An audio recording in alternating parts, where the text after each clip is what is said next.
Hey everybody, I'm Jared with Mountain Outdoor Adventures and Appalachian Trophy TV. I just wanted to do a quick video on how I repair my cork handles because I love my bamboo rods, but with these older rods the bamboo is often kind of soft or kind of brittle, and a lot of times on the old rods that I get, they're already damaged when I get them, which is the case with this rod right here. This is a 1938 Wright McGill Granger Special bamboo rod, and that's the original wrapping on it. If you can see there, it's like a kind of a rainbow colored pattern. It's kind of interesting. But when I got this rod, the handle was mouse chewed on this end really bad. It had some really big holes up here in it and stuff, and you can see that I patched those when I first got this rod. Well, the other day I was brook trout fishing up in a little stream, and I tripped over a grapevine, had a camera in one hand, had the rod in the other hand. There was nothing to catch me. I basically fell downhill, landed on this rod, and then I chipped some more cork out of the handle back here. And you can see I chipped it right up against where I repaired before. This whole piece of the handle right here was chewed off by a mouse, and I basically rebuilt that. But this is the best thing that I've found to use, and I did a lot of searching when I was trying to work on these cork handles and stuff, and I couldn't really find a whole lot of information on what to use and what was the best thing. Well, a rod manufacturing company that I get components from sells this as a cork filler, and I decided to buy it and try it, and it works quite well. So this is what I use. This is Elmer's wood filler, golden oak color, and I'm going to use it to fill these voids and holes and stuff in this handle and rebuild these broken pieces. And then after it dries, I just use some 400 grit sandpaper to sand it down. Sometimes I'll hit it with something finer like some 1000 grit to make it really smooth. This handle here I did last night. This is the best I can tell, it's in the late 1920s Horrocks Ibbotson bamboo rod. And if you follow me on Instagram at JaredATT, you'll see where I refinished and refurbished this rod. This rod was in a flood, and all the sections of the rod, all four pieces, it's a 3-piece rod with 2 tips, all 4 pieces were submerged in water, stacked side by side like this, and every piece of the blank up about a foot, the bamboo had actually come apart.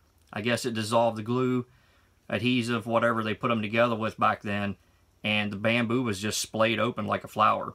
So if you follow me on Instagram there, you'll see where I rebuilt and glued all these pieces back together and everything and refinished this rod. But I guess the cork on this rod is very soft, maybe from where it was in the flood, I don't know. But I had it finished really nice. I didn't actually have to rebuild anything on this handle. The handle was in good shape. It was just very dirty, and I cleaned it. But from using this rod, I have actually worn a hole in it with my thumb right here. And I guess that's just from the cork being soft or something. So last night I went ahead and took the filler and I filled that hole up.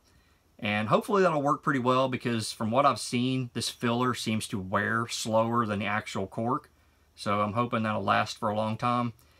I'm not sure if I got it filled up completely in one coat. Sometimes I'll have to put a little in, like a deep spot like that, and let it dry, sand it down, maybe add some more to it to get it up to level. But I did this rod last night, so this is all dry, and I'll show you how I sand that in a few minutes with the sandpaper. But let's go ahead and we'll fill this handle right here.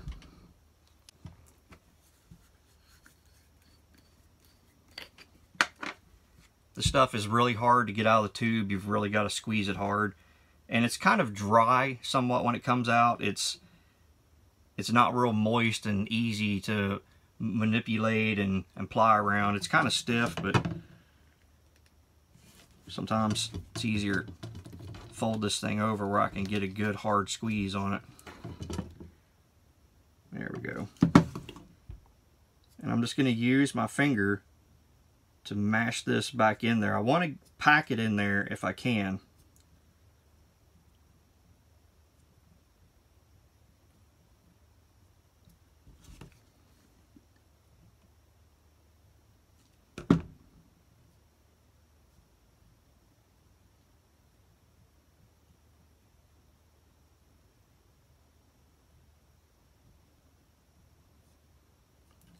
trying to shape it the best I can. It seems like the more you mess with it, the harder it gets to get it in the actual shape you want. So it seems better to just get it on there as quick as you can and just let it be, and then shape it with sandpaper.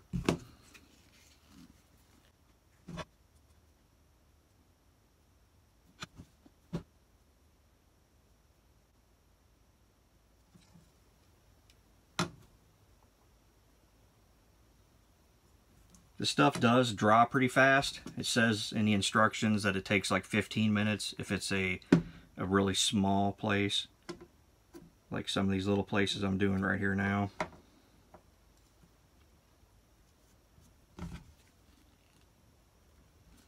Some people don't like to use filler on their cork, but from the factory, the cork is filled anyways. All these little places, the little black stripes and stuff you see, that's just natural grain from the cork. So when they make a new rod, all this stuff is filled anyways. It just comes out over time. So, I mean, there's nothing wrong with putting filler in your cork.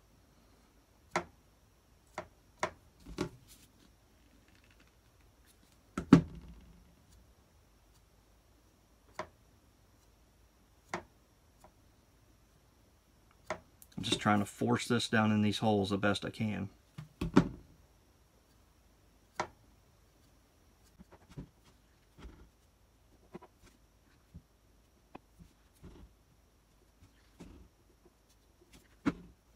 You don't have to be real perfect with it. Like I say, you're going to sand this afterwards. Any of that stuff that's kind of over squeezed there and all that, it's going to sand off really easy. Okay, that's about all I'm going to fill on it. Maybe I'll hit this little spot here. I just try to get the deep spots. I actually don't like perfect cork where there's no grain showing or anything. I like a little character to it. So I'm just kind of hitting the bad stuff and mainly rebuilding those spots that broke off. Okay, again, this is my Horrocks and Ibbotson bamboo that I refinished and refurbished last year. I filled these holes on it last night, so all this should be dry. This is 400 grit sandpaper. You don't have to put any pressure on it really, just very light pressure. Because I don't really want to sand the cork. I'm just trying to sand the excess filler off. And if you can see that spot right there where I just did, pretty much the only thing left is the filler that's in the crack.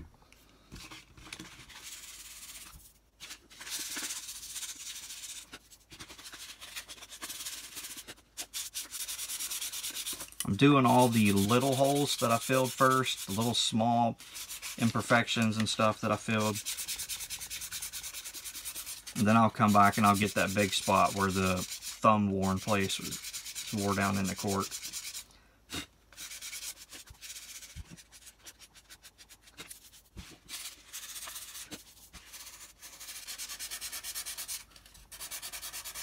I'm working on this big spot now. And again, I'm not trying to take off the cork. I'm trying to focus the pressure with my finger on the actual filler that's in it and just smooth it down to the cork finish, the cork's level. It's a little bit of a hump right there.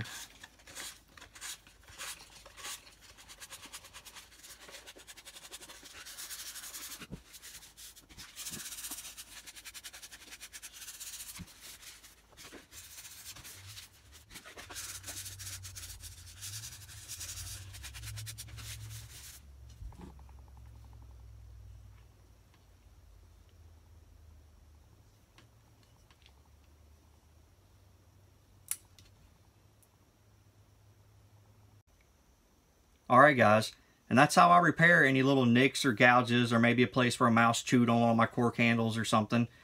Like I say, when I was searching for methods to repair it, I found very little information. So this was one of the methods I found, and I've used this several times. It seems to hold up very well. I've been very pleased with it so far. It's probably the method I'll continue to use until I find something better. And hopefully this helps somebody else out that's looking to repair a handle. So thanks for watching, guys. If you follow me on Instagram at Jared_ATT, you can see where I actually restored this rod and see the shape it was in before I started, which was terrible. and you can see some of my fish catches and stuff like that on there. I also film for Appalachian Trophy TV. So if you look for Appalachian Trophy TV on Facebook, Instagram, YouTube, you can see me on there with some of my catches and kills and stuff like that and videos. So thanks for watching, guys. Give me a like if you liked the video. Hopefully this helps somebody else out. Get out there and catch some fish and have a good time, guys. Tight lines, and we'll see you next time.